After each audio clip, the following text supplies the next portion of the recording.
Good morning. The Committee on Executive Management is hereby convened. I'd like to welcome Vice Chair Wire, Committee Member Cordero, as well as Council Member Tupola.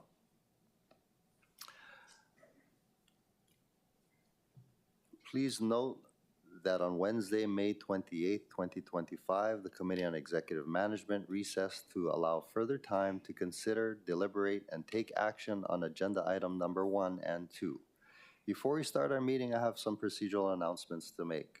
Although remote oral testimony is being permitted, this is a regular in-person meeting and not a remote meeting by interactive conference technology under HRS Section 92-3.7. Therefore, the meeting will continue notwithstanding the loss of audiovisual communication with remote testifiers or loss of the public broadcast of the meeting.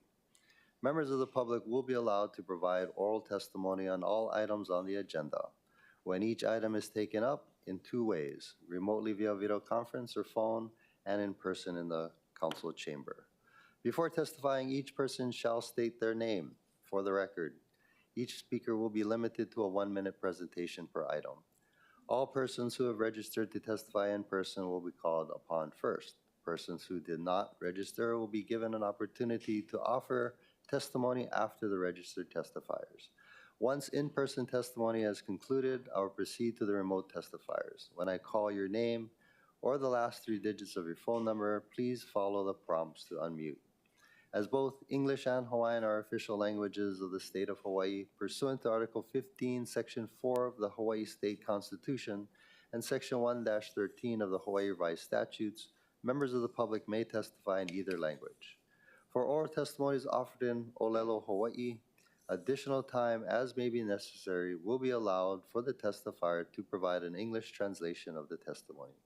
Written testimonies, including the testifier's address, email address, and phone number, will be available to the public as described on the posted agenda. As a courtesy, please turn off or silence all of your cell phones for the duration of the meeting. Moving to agenda item number 1, Bill 43, 2025, relating to the transient accommodation tax. I note the presence of Director of Budget and Fiscal Services, Andy Kawano. Aloha, welcome. Why don't we start off with you, sir? Would you like to say a few words about Bill 43?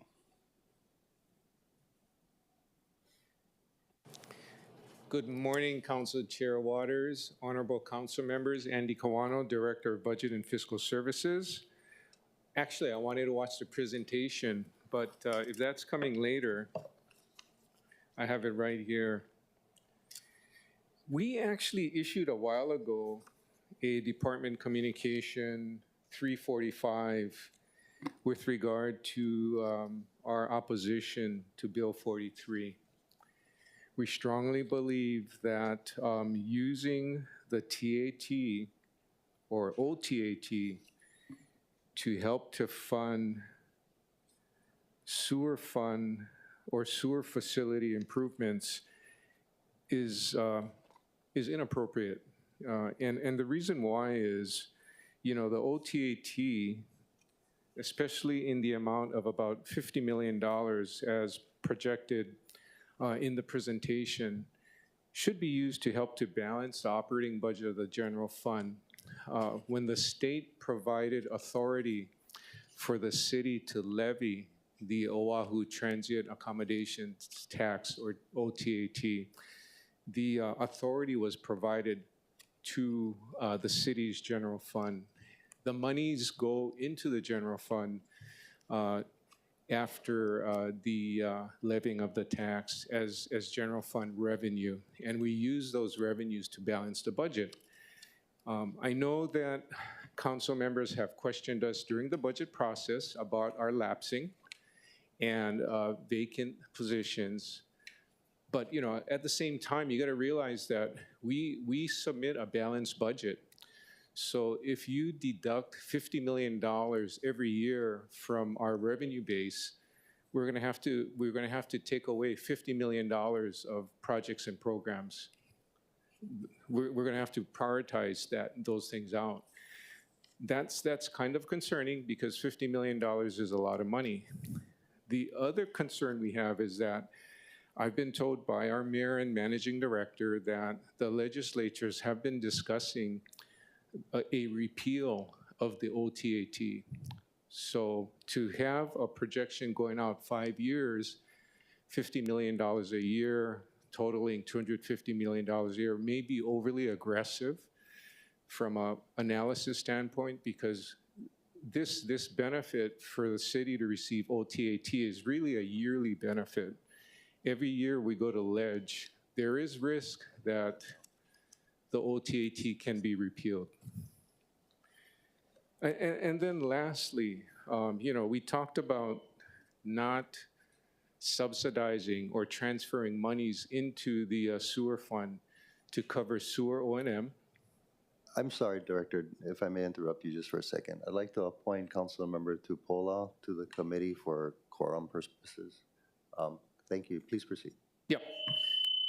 And yeah, so we've said in the past that the revenue from other funds should not be transferred or reallocated into the sewer fund to cover sewer O&M, sewer debt service, and any cash reserves required to meet our bond covenant, specifically the debt service coverage ratio. Paying improvements for sewer facilities using general funds is a circular way of getting to the same result, because what we're doing is we're reducing future burden of debt service by the use of general funds, thereby reducing the amount of revenue we're going to need in the sewer fund. All of our bond documents, all of our covenants in those documents state that the revenues from the sewer fund should cover O&M and debt service for the capital improvements of sewer facilities. So we strongly believe that the general fund should not cover improvements for sewer facilities. The sewer facilities should be covered by the sewer fund. And in doing these kinds of reallocations of funds or cash, I think would violate our debt and bond policies. And I think if we go ahead and do something like this, we're going to have to modify those policies. And the next time we go through a rating process for the sewer fund, there's going to be a major threat of downgrade. And if we have a downgrade in our bond rating, we're going to pay more in debt service. And these projections in the presentations don't reflect the impact of a possible downgrade. Our senior debt, our senior revenue bonds have a very high rating at AA+. The junior bonds are a notch lower, but those high ratings were achieved by 30 years, nearly 30 years of diligent, responsible financial management by prior administrations. We have been grateful to be able to take the baton and continue it so far through the Blangiardi administration.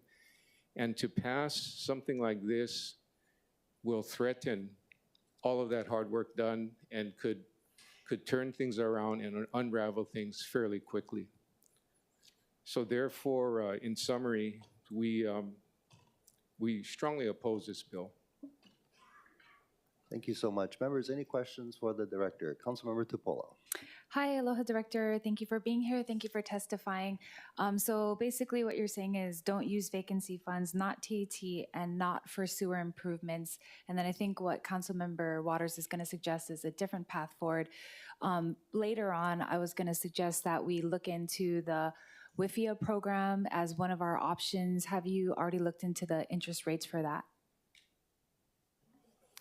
We have not. Okay. Our general fund, I guess, funds into the sewer fund. So the rebate program that ENV's proposed, that's a sewer funded program. Is that your understanding? It's going to be a contra against the revenue or a Okay. reduction of revenue, similar to how for real property taxes, we have our real property tax credit program for lower income households. Okay. It works the same way, so it's a direct reduction of the revenue estimate. Okay. So then that would have no negative impact on the bond rating and raise those issues because it's, part of that program. Yeah, it's offset against revenue, Yeah. as a credit. And then with the climate resiliency fund, given that we passed a law that allows the city to contract with nonprofits to provide water efficiency tools and resources for homes, is there any issues with that? Any legal concerns with that or potential impact on our bond rating from that? Okay, with regard to the Climate Resiliency Fund and, establishing that through charter, right, amendment by vote of the county residents and registered voters, the setup of the fund is totally legal. The part that I think our Corporation Council was reviewing is whether or not there's a mechanism to issue grants to nonprofits. Contract. Because we have a GIA program, right, that's supposed to handle that. So I think that's what was being looked into. But in terms of funding programs that meet the purpose of the fund, I don't think anything's wrong with that. Yeah. My concern from a fiscal standpoint, if we keep nibbling at our real property tax revenue program through charter amendments and whatnot, and continue to carve out revenues for specific purposes, you lose flexibility in balancing the budget. Maybe not in my time, but going forward, if there's a continuation of carve-outs from the real property tax program, you're going to have less flexibility.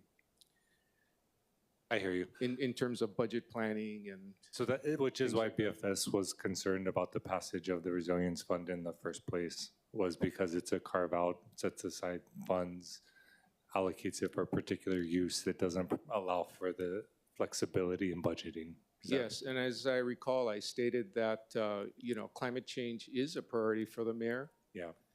That's why he has, an office of climate change, resiliency and sustainability, and they've staffed up, and we take it seriously. Yeah, so understand those concerns. Resilience Fund did pass, so we do have that dedicated fund.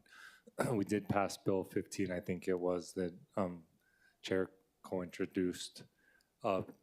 Identifying uses for those funds. One would, of course, be the city using funds for programs. One would be contracting with organizations to provide services to the community. And then, of course, the grants directly to households that need it for, say, cesspool conversion or whatnot. So, just long story short, I guess the reason I'm asking is because I think we're all trying to brainstorm ways to offset the cost or the impact, right? And so I think the OTAT idea was a really great idea of injecting funds into the sewer fund to try to bring down that direct cost. But we know now the legal limitations on that, right? And just the need for us to be responsible. And I'm sure we all agree with that, to protect the city's finances and the credit rating. But then also recognize that we can approach it from a different angle, right? If we can't mess with the sewer fund, but we can do the rebate program, we can implement programs to provide water efficiency measures in households. Of course, those aren't long-term finance programs, right? Like once households convert, like they're in a better position, right? So, and those aren't the solution to it all, but I'm just saying that I think we're all taking measures and recognize that there's ways to reduce the impact on the household on their bill while still protecting the financial stability of the city. Thank you. Thank you, Chair. Councilmember Cordero. Thank you, Chair.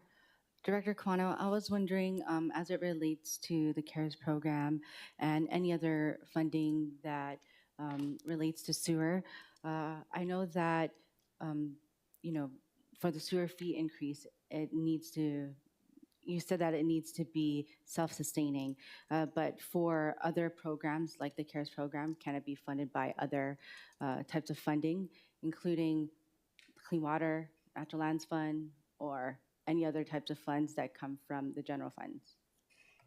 I think when you ask that question, the result's the same, right? You're moving cash, whether it's Clean Water, Natural Lands cash, or OTAT cash. You're moving cash from the general fund into the sewer fund. When the rating agencies, when the bond investors look at what we're doing, if we take that kind of action, we don't get credit for it. There's no even for credit the CARES given to the program? city. No, because what happens is they go back to our promise, right? The covenant we're supposed to follow. All of the bond documents, to the point you made, state that the sewer fund's supposed to be self-sustaining. The operational costs, maintenance costs, the investment in facilities should be covered by the revenue generated by the fund. So if you bring cash in from other funds, regardless of form, regardless of purpose, regardless of fund it's coming from, if it's outside of the sewer fund, they're going to ignore that coming in. And when they do their debt coverage ratio analysis, they won't give credit for those other monies coming in. So the risk we're going to have if we don't increase our revenues, deliberately and responsibly, is that the threat will be a default Okay. against those covenants. Thank you. Yeah, I was just only asking about the CARES program. Thank you. Thank you. Any follow-up questions? Councilmember Dos Santos Tam. Thank you. Director, I wanted to ask about the city's process between departments to share overall costs, right? It's this the case, the reimbursements. Are there general funds from are there sewer funds from ENV that go towards reimbursing activities done by other departments or vice versa? So the sewer fund is a type of special fund, and all special funds are charged what we call CASE, so a central administration service expense, and it's essentially a % of the operating budget of the special fund. So special funds, even those set up for parks, for instance, Hanauma Bay, as an example, all get charged, a CASE charge to cover central administration costs. But those funds come out of the sewer fund and then get paid to the other departments as general funds. With respect to CASE, it comes out of the sewer fund and goes into the general fund. Now, the converse, are there general funds within ENV that, or from other departments that go into the sewer fund? My understanding is that years ago, there were select positions directly assigned to the sewer fund that are being funded by the sewer fund. And these things are for example, at BFS, you have certain procurement folks and who work solely on sewer-related procurements. Correct. Okay. Yes. Thank you. With respect to the TAT, so we've been receiving some amount of TAT since 2021 under this arrangement. How has the non-dedicated revenue from that been used? Has it gone to a specific place, or is it just go into the general fund? So the 41.66% that's available for general use goes into the general fund and is used as unreserved cash to support programs and become a part of a balanced budget. So they're not earmarked for anything? Not earmarked for anything. So they're currently being used? Yes. And so if we were to divert it, how would we backfill the diversion? We either find new revenues or we reduce expenditures elsewhere throughout the budget. We reduce expenditures to balance the budget. But we could reduce expenditures on our own and identify savings and accomplish all of this without dedicating TAT, no? Hypothetically. Well, we could, and we've done that in the past. During, difficult times, the city has taken across-the-board reductions. During our first year, we had a hiring freeze, which with 2020 hindsight probably wasn't, the best thing to do. So the city has done furloughs and whatnot over the years. So there are ways to reduce expenditures, but we're not in that mode right now. The mayor's guidance is execution. Yeah, thank you. That's what we're all being told to execute. Okay, thank you. That's it for me. Thank you. Any follow-up questions, members? Let me have a chance. I haven't asked any. I'm just curious, Director, you talked about the sewer fund being self-sustaining. The sewer fund was actually, and every fund was created by the city council, right? That's right. Right, and we determined that the council did, that it should be self-sustaining. And I'm not picking on that, but that was determined by the council, right? So I guess by argument, the council can undo that as well, right? You can undo it, but I don't think you can undo what has been transacted with bondholders currently holding bonds. Similarly with OTAT, are you familiar with Bill 40 from 2021 signed by Mayor Blangiardi, Ordinance 21-38?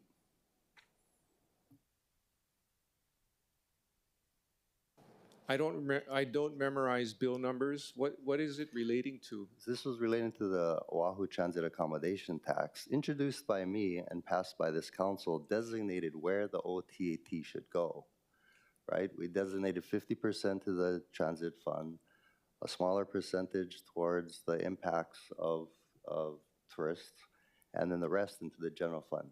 That was created back in 2021. And I have a copy of the bill if you'd like to, what's actually the ordinance. So when you say it goes into the general fund, we could always change that by ordinance because we created it 4 years ago. You can. I also want to just point out on your slide deck, members, and I put it up on the screen. Earlier, you talked about a responsible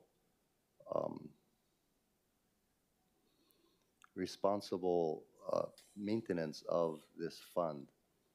If you look at that slide, over the last 27 years since 1999, the sewer rates were only increased about half the time and not increased at all since 2016.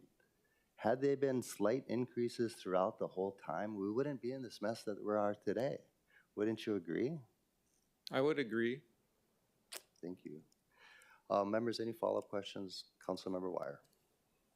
Thank you, Chair. I think those are great points. I don't know if it's appropriate to ask now or during the discussion point, but I wanted to ask some questions about secondary treatment because I think that factors into the cost as well. And so I was just curious because I've seen some discussion about it. I think that was the very first info briefing we did when we got in with the collective of folks talking about it. But Director Dr. Babcock, could you maybe just walk through high level, because I know we don't want to run through this the whole committee, but just explaining kind of the reasoning behind secondary treatment. I know there's a legal reasoning, right, the requirements, but also probably the engineering or scientific reason. And then I don't know if you have a feeling one way or the other, which is appropriate, but wanted to at least, get more info on that since it's been coming up. Yeah, thanks. Roger Babcock, Director of Department of Environmental Services. Council members, it's a pleasure to be here and answer your questions. Thanks for the question about, in general, wastewater treatment is governed by federal law. There are some minimum federal laws. The Clean Water Act, Federal Clean Water Act was passed in 1972. Prior to that, there weren't really uniform national rules about wastewater treatment. And there was a lot of pollution. A lot of it was industrial, a lot of it was residential, et cetera. And the goal was to, probably a quote you've heard, to make all waters fishable, swimmable, and navigable. And so that was the intention, and it set as a minimum criteria secondary treatment across the land, both for municipal, industrial, et cetera, for treatment. Secondary wastewater treatment involves generally preliminary treatment, primary treatment, and secondary treatment. And then depending on where the disposal, the receiving stream is, it could also have disinfection or even tertiary treatment requirements, depending on the sensitivity of the discharge location. If it's a small stream, it's much more strict. If it's the ocean, it tends to be less strict, really depending on the location. It's different on the East Coast where there's a continental shelf versus the West Coast and Hawaii. But secondary treatment is involves, without secondary treatment, you have quite a bit less removal of contaminants. And the main contaminants that are federally regulated are suspended solids and biochemical oxygen demand. Suspended solids are things that will settle out and generally would cause problems in a receiving stream. Gunk that would accumulate in the stream and would putresce and become anaerobic, release toxic, gases and things like that, and problematic for aquatic life and use for other purposes like drinking water or agriculture irrigation. The other one is the BOD, which is a measure of organic material. And organic material is important because when you discharge it into a receiving stream, then there's natural bacteria present in the water, and they will consume that organic matter, and in the process, they'll consume oxygen, dissolved oxygen in the water. So BOD is a measure of how much oxygen demand and how much oxygen would be reduced in the water. And so if you don't have restrictions on how much oxygen demanding material you put into the water, then the natural biota will deplete all the oxygen, and then there's no place for fish to live and other potential uses. So it's about, a lot of it had to do with that fishable, making it so that there would be fish. Prior to that, there was a lot of dead streams where there would be no life, or it wouldn't support fish.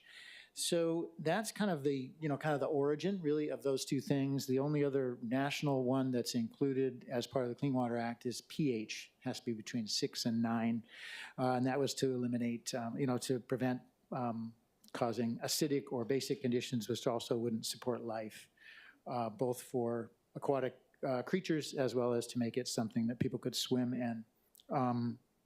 So that's kind of the basics, if that's what you were looking for.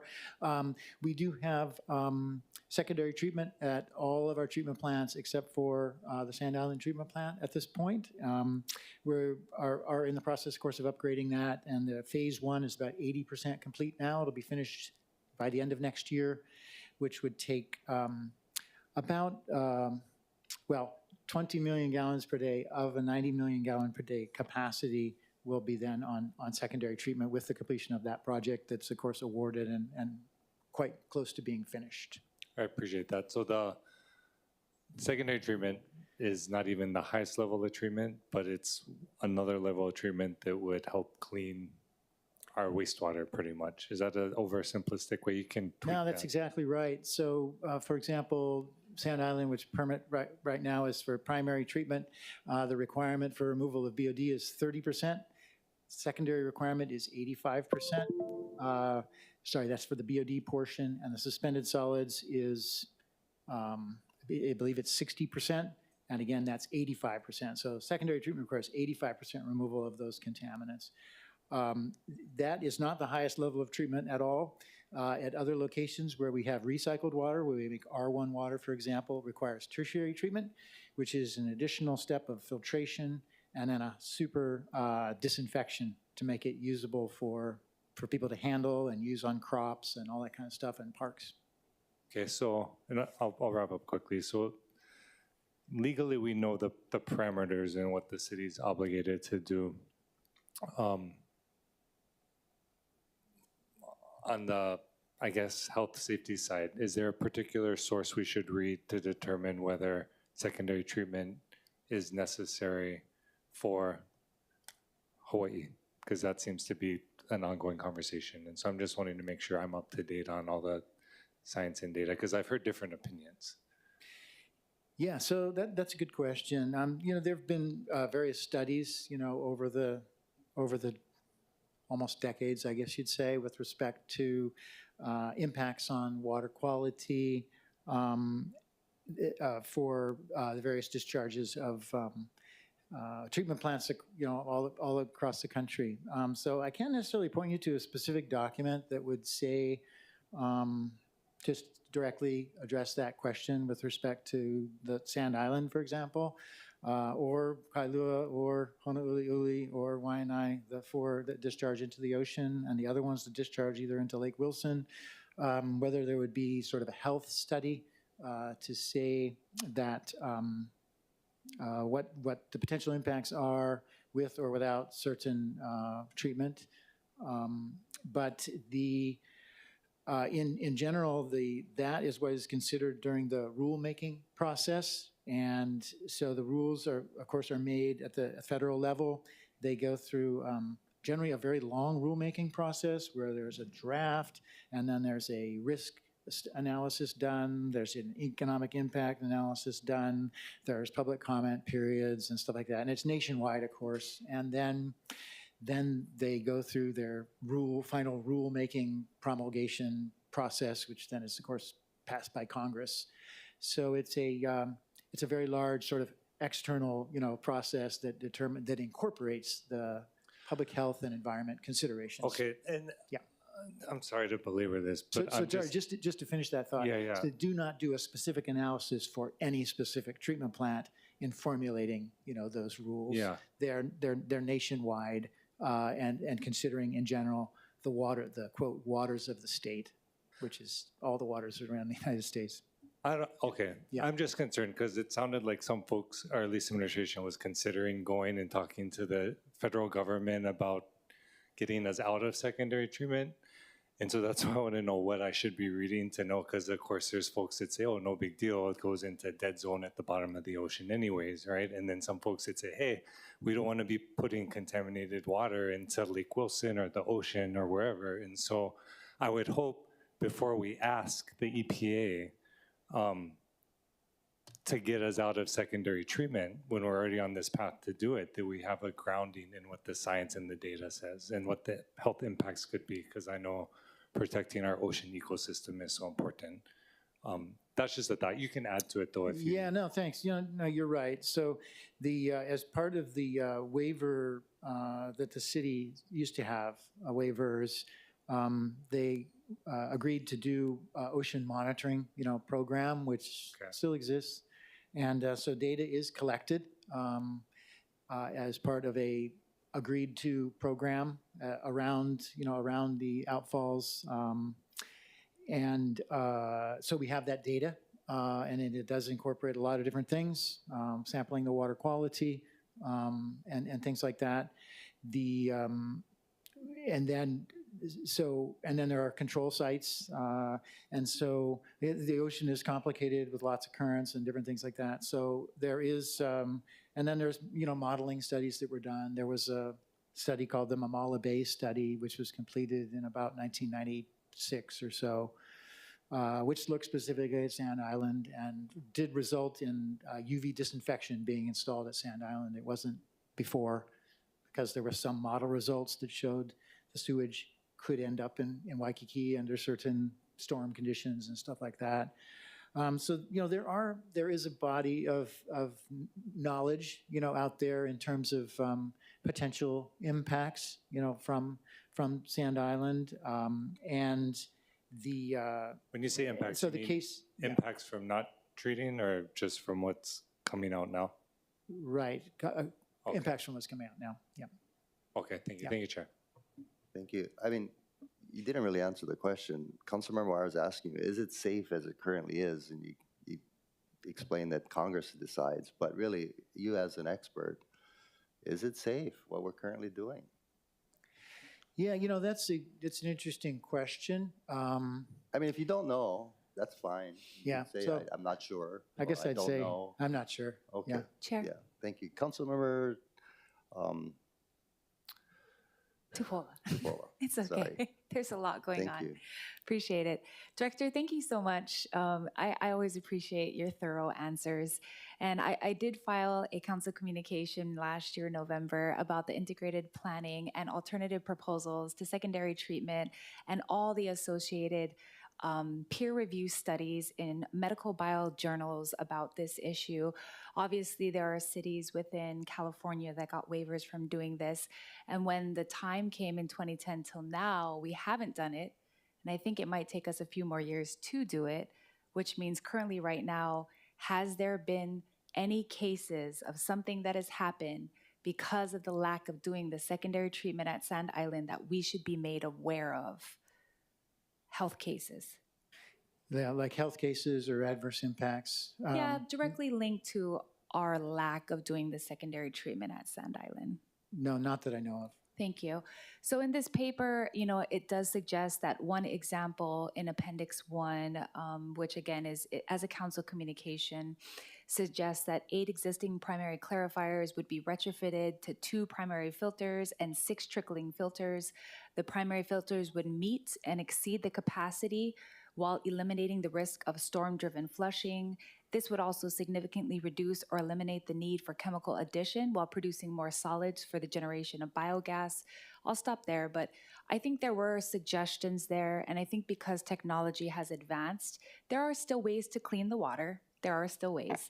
There's ways to do it without the chemicals, but then one of the ways that some of the, you remember Mr. Doyle and their whole group, that they were suggesting back in 2010 was actually lengthening where the water was coming out of, meaning like extending, instead of having it come out so close to the shore, extending that pipe out farther into the Pacific Ocean, which actually was one of the options as well. So I just wanted to put it out there, council members. There's been lots of studies on it. We're not the only city that has to use the Pacific Ocean. Many of the California coastal areas have this same regulation by the EPA, have the same discussions about what is the newest, alternative ways that we can do it.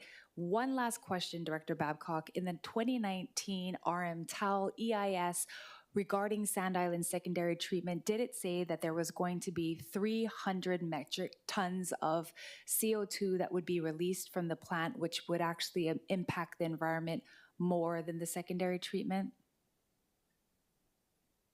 Yeah, I assume you read that number, so I guess I don't remember for sure.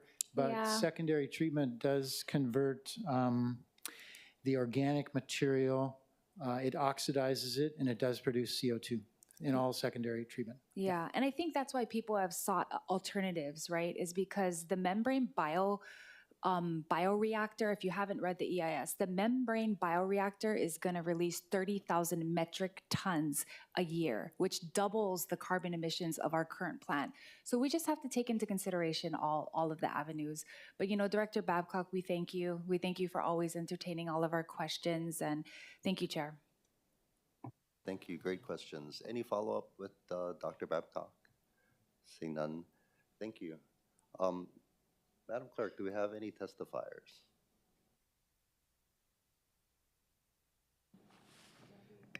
Yes, we have 2 remote. Okay, please proceed.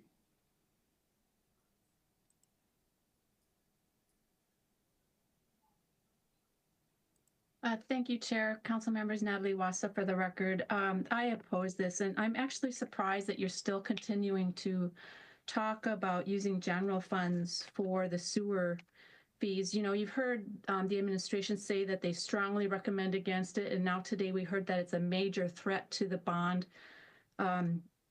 ratings. So we need to stop doing that, trying to put general funds into the sewer fund. With respect to the issue of doing that, however, it's still unfair to every resident who has a private system. Regardless of whether the city council tries to change the sewer fund or the usage of the TAT, we pay for our own sewer out here. And for you to think that it's okay to take general funds and do the same thing, it's just not fair.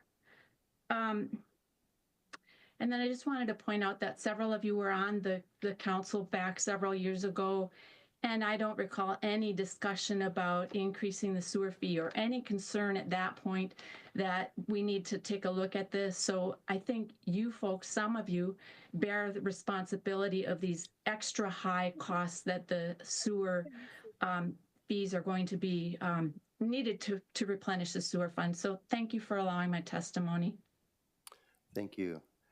Next, we have Angela Melody Young.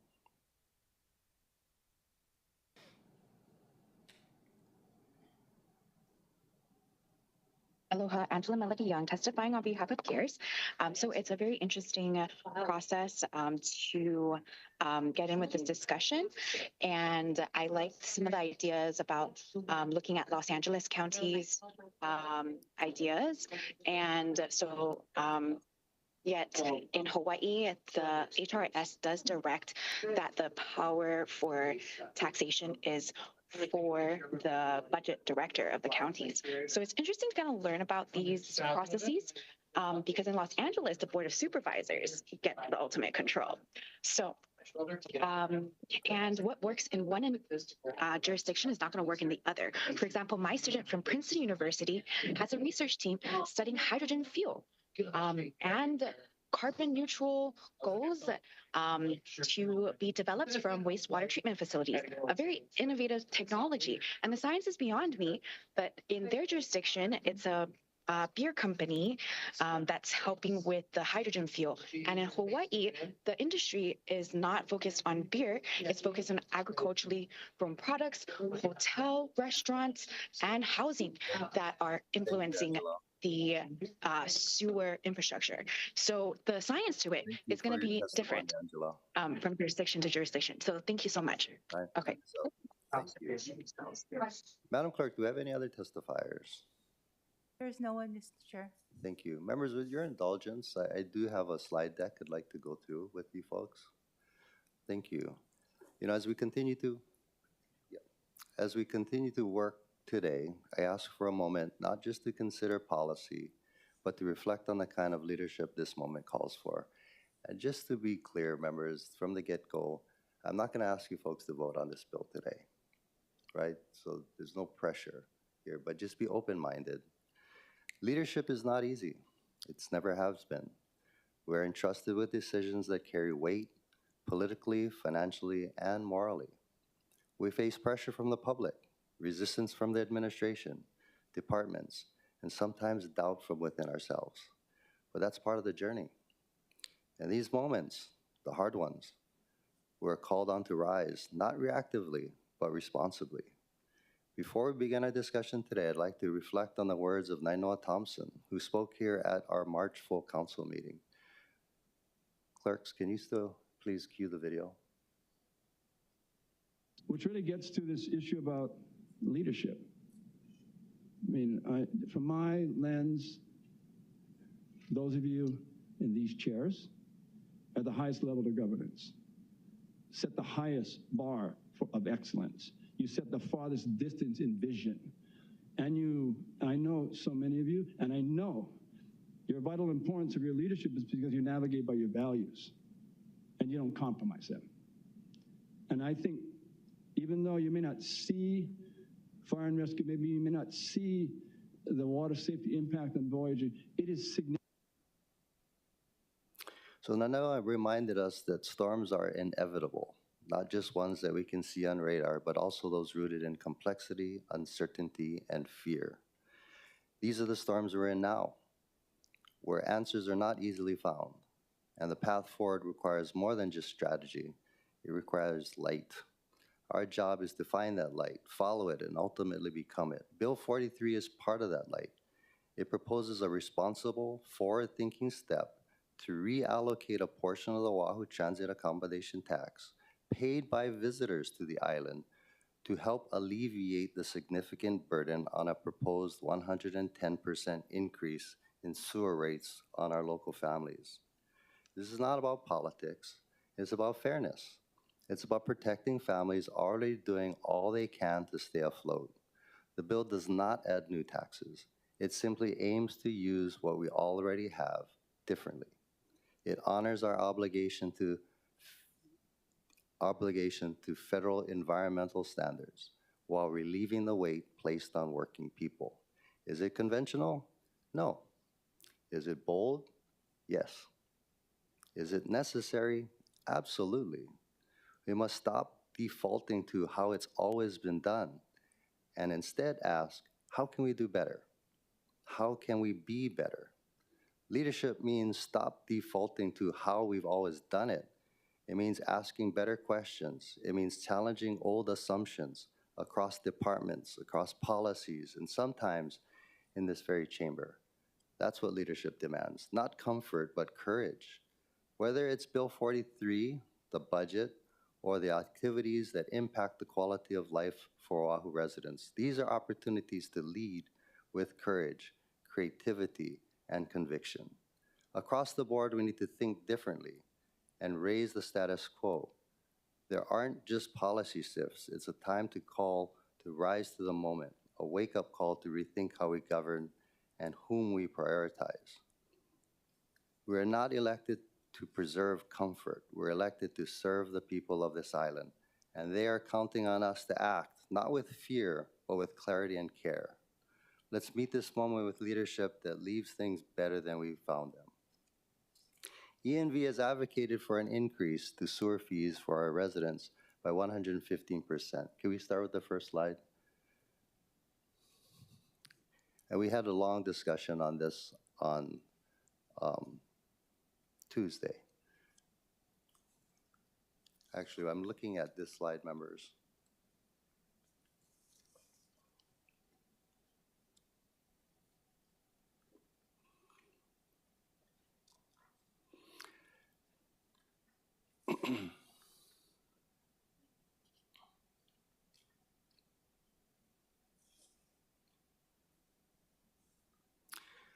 It shows what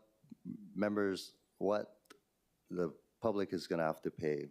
Those who use 2,000, 4,000, 6,000, 9,000, and 15,000 gallons. ENV proposed this because our wastewater systems need some serious upgrades. Those needs have been ignored by prior councils, as I mentioned earlier before, and administrations. Over the last 27 years since 1999, the sewer rates were only increased about half the time, 55%, 15 of 27 years. Next slide, please. Prior councils and administrations ignored the pressing needs of nearly half of the 27 years. Even accounting for COVID years, that's not acceptable. They left the difficult choices for us and our residents. We must take on the mantle of leadership and do the right thing. If rates have been raised consistently 6% annually, we would not be looking at a drastic increase, but just need to continue to raise the rates at 6% through 2034. Had prior councils done these moderate increases, our major expenses for the sewer system would be completely funded. The system is designed to be self-sufficient. The rate should cover all the needs of the system. However, due to the consent decree and the lack of regular rate increases, we either have to raise rates dramatically or find alternatives. We fund the wastewater system through the revenue generated by the sewer fees. For large projects, we issue bonds, which are then paid back over the life of the project. Let's look at the situation we face today. If we didn't take on any new obligations and only had to pay for the current obligations, we would only need a minimum increase in fees to meet the 10-year shortfall. If you notice on this slide, the yellow line is what we currently generate on revenue. And the red line is what we're gonna need to generate. And it doesn't kick in until approximately 2030, where we actually need to raise the rates. But our wastewater system does need to be maintained in good working order, which includes making needed repairs and upgrades, including the $1.8 billion for secondary treatment at Staten Island and a $5.1 billion system-wide improvements. As a council, we've asked the administration to discuss with the EPA removing the need for secondary treatment or extending the terms of the consent decree. We need to extend the sewer fees but not for the full 10 years as requested, to give us time to work with the EPA and to find alternatives to funding the wastewater system.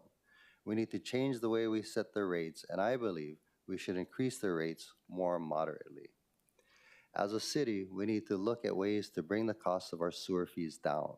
Extending for 5 years gives us the stability the bond market needs while giving us time to work with the EPA and to find alternatives to funding the wastewater system. One of the alternatives, next slide please. One of the alternatives is to reduce the amount of bonds we take out for the sewer system. Just as an example, look at this slide, members. In 2025, we issued a bond for $190 million. The interest that we're going to be paying for this one bond is $111 million.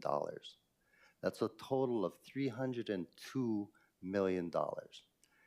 That's a 58.34% that we're paying in interest.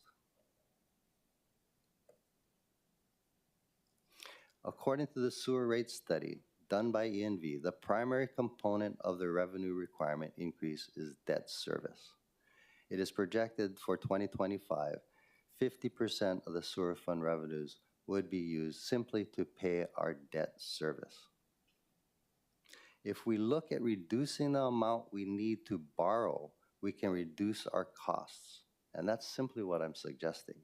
We will still need to issue bonds, but any bond we can avoid issuing saves us, on average, approximately 48% in costs. This effectively reduces the cost of that project by 48%. Each budget year, we look at the city's vacancy rate and the carryover. Those are obvious ways to increase the amount of cash we can put towards sewer projects. We don't necessarily, by the way, members, have to put it into the sewer fund, but we can pay cash for these projects. The next slide looks at the 6-year CIP plan. Directly funding some of the needed sewer upgrades combined with moderate rate increases will save us money while fulfilling our financial obligation and improving our wastewater system. These funds don't have to go into the sewer fund. We can fund specific projects from vacancies or the TAT and reduce the amount of interest the city would have to pay on loans for the project. We all know we face a housing crisis, but without a functioning wastewater system, we won't be able to add the housing our residents need. And if we raise the sewer fees by 115%, we will hurt many of our families. For example, in FY 2026, ENV lists 53 projects in their CIP budget, 34 to be funded by the sewer fund, and 19 from the sewer revenue bond improvement fund. Those projects range from $1,000 to $24 million for the sewer fund and $1,000 to $140 million for the sewer revenue bond improvement fund. ENV projects bonding $242 million in FY 2026. The interest and fees on those bonds are approximately 40%, and in a total will cost us $610 million. If we use alternative funds to fund any project of these any part of these projects, we reduce the amount we need to bond and save the city at least 40% in interest and fees. The city cannot save enough from the budget to cover all necessary costs of the sewer system, but we can and should reduce the overall cost wherever possible. By paying directly for specific projects, not just adding to the sewer fund, we can reduce the overall cost for our wastewater upgrades and keep the rate increases down to help our residents. The next slide, members, if you look at in conjunction with the 6-year CIP plan, right? The total from FY 26 through 2031 in CIP, it's $1.9 billion. If we took $30 million from vacancy savings, plus the $50 million from the OTAT, that would generate $280 million. So what I'm suggesting is, You take the 1.9 billion minus the 280 million. Now the difference is what we're obligated to do is $1.6 billion, right? Now keep that in mind. Going forward, the baseline, if we have, again, the principal is 1.9 billion. Think about this. If the principal is 1.9 billion, as mentioned previously, the interest that we're going to be paying on that is $885 million in interest. So it's a total of $2.8 billion. Now, if we do as I'm suggesting with Bill 43 and vacancy savings, the principal is now reduced to 1.6 billion. The interest on that is still whopping $757 million in interest, but you're going to save $128 million. We save ratepayers $128 million in interest fees if we simply use cash. One other option was brought up, I think, by Council Member Nishimoto. Why not use GO bonds? Yeah, GO bonds don't have the same rate covenant that the revenue bonds do. That's the right-hand column, right? You take the same amount of money, but you issue a GO bond, you still save $794 million, right? By just using cash. Last slide, please.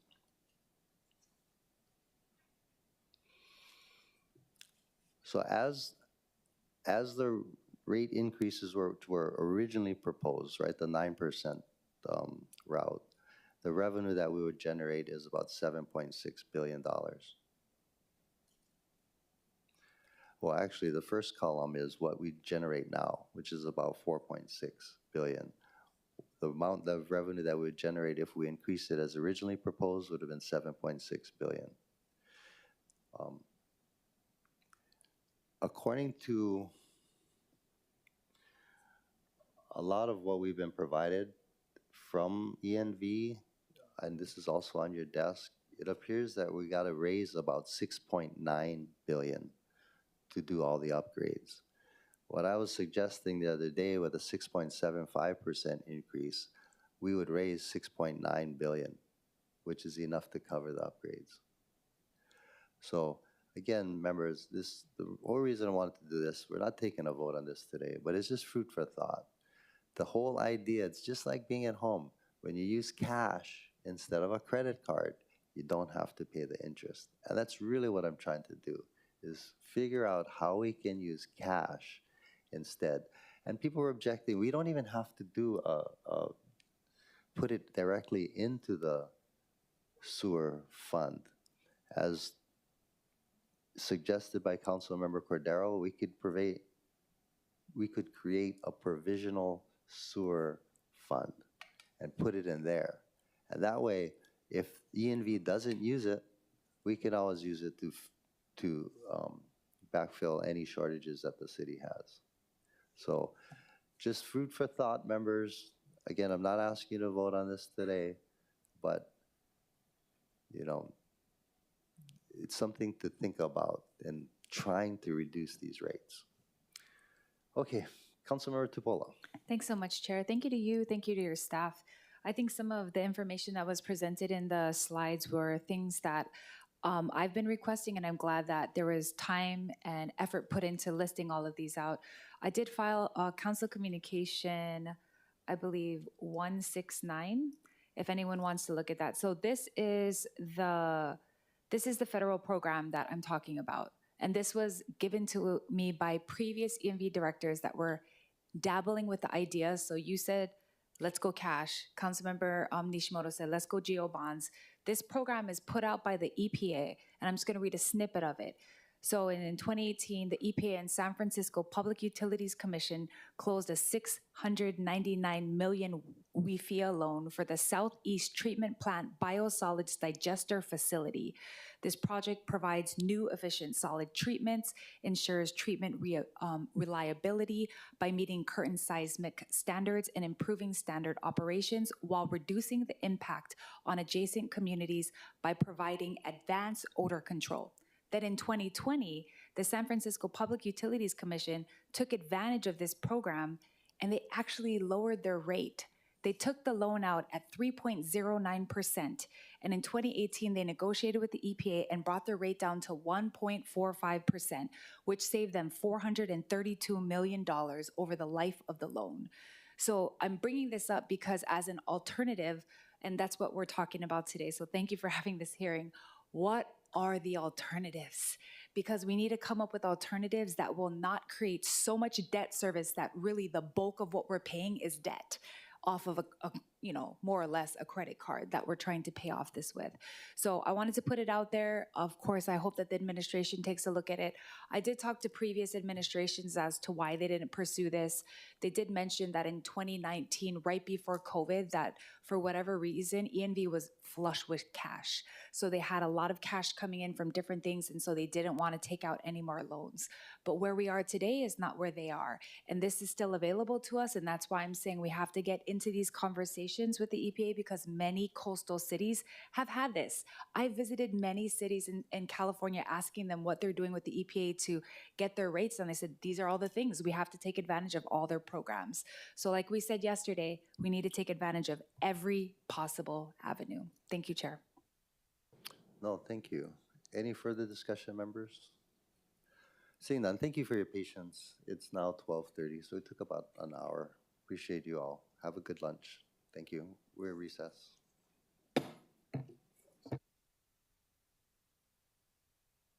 We're adjourned.